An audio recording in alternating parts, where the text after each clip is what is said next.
And இப்போ அவர் முதலமைச்சர் பதவி வகித்த பிறகு ஸோ இதை நான் இப்போ இங்கே விழா போகிறதுக்கு முதல்ல என்ன பேசணும் அப்படின்னு சொல்றதை விட எதோ பேசக்கூடாது அப்படின்னு சொல்லி லிஸ்ட் போட்டு எடுத்தேன்.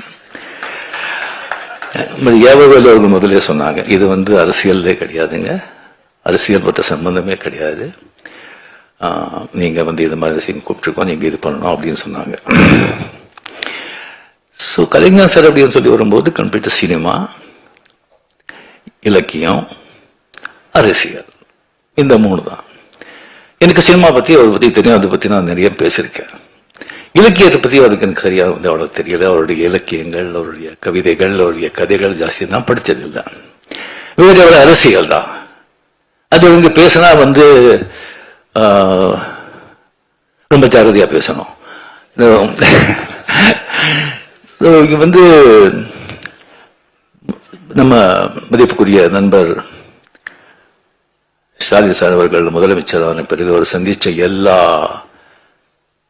தேர்தல்களையும், பார்லிமெண்ட் தேர்தல் உட்பட மிகப்பெரிய வெற்றி அடைஞ்சதுக்கு அதே சொல்லும் அவருடைய ஆளுமை, அவருடைய உழைப்பு, அவருடைய அந்த அரசியல் ஞானம், அதே அவர்கிட்ட சொல்லும். அவர் ரியலி நீங்க எவ்வளவோ நீங்க பார்த்திருப்பீங்க. ஒரு ஸ்தாபன, ஒரு கழக, ஒரு பார்ட்டி ஸ்தாபனர் ஆகட்டும், அவர் தலைவர் ஆகட்டும், அவர் மறைஞ்ச பிறகு அதுக்கப்புறம் வர்ற ஒரு சந்தேகம் அது கட்டி காக்குறதுக்கு எவ்வளவு கஷ்டப்படுறாங்க, எத்தனை பேர் ஃபெயில் ஆயிருக்காங்க, எவ்வளவு திண்டாடிட்டு இருக்காங்கன்னு சொல்லி பக்கத்து மார்க்கள் நடக்கிறதெல்லாம் நீங்க எல்லாம் கேள்விப்பட்டிருப்பீங்க, பார்த்துட்டு இருப்பீங்க. அது எவ்வளவு சர்வ சாதாரணமா அவர் செஞ்சுட்டு போயிட்டு இருக்காரு.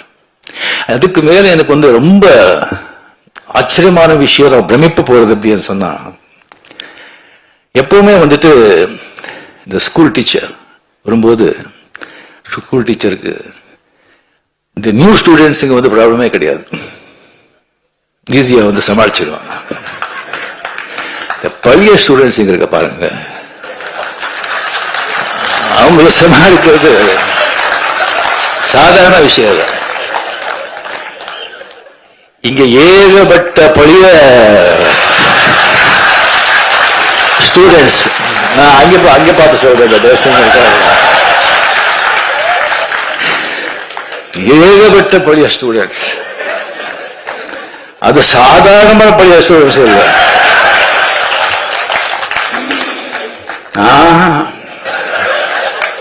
அசாத்தியமானவங்க. எல்லாருமே ஃபெயில் ஆயிட்டாங்க. இல்ல ரேங்க் வாங்கிட்டு அந்த கிளாஸ் விட்டு போக மாட்டோம்னு உட்காந்துருக்காங்க.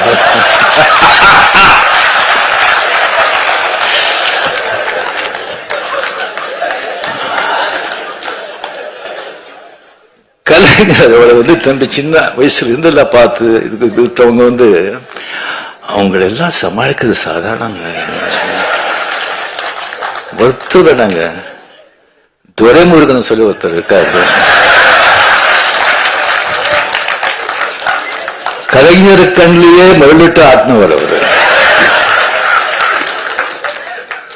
அவருக்கு ஏதாவது விஷயம் சொல்லி இப்படி போற, இப்படி பண்றோன்னே எப்படி இருக்கு, எப்படி நல்லா இருக்கு அப்படின்னு சொன்னா, அப்படியா சந்தோஷம் அப்படின்னு சொன்னா, அது என்ன நல்லா இருக்குன்னு சொல்லி சந்தோஷம் சொல்றாங்களா, நீங்களா இப்படி பண்றீங்கன்னு சந்தோஷம் சொல்றாங்களா, ஒன்னும் புரியாது. Stalin sir, hats off to you.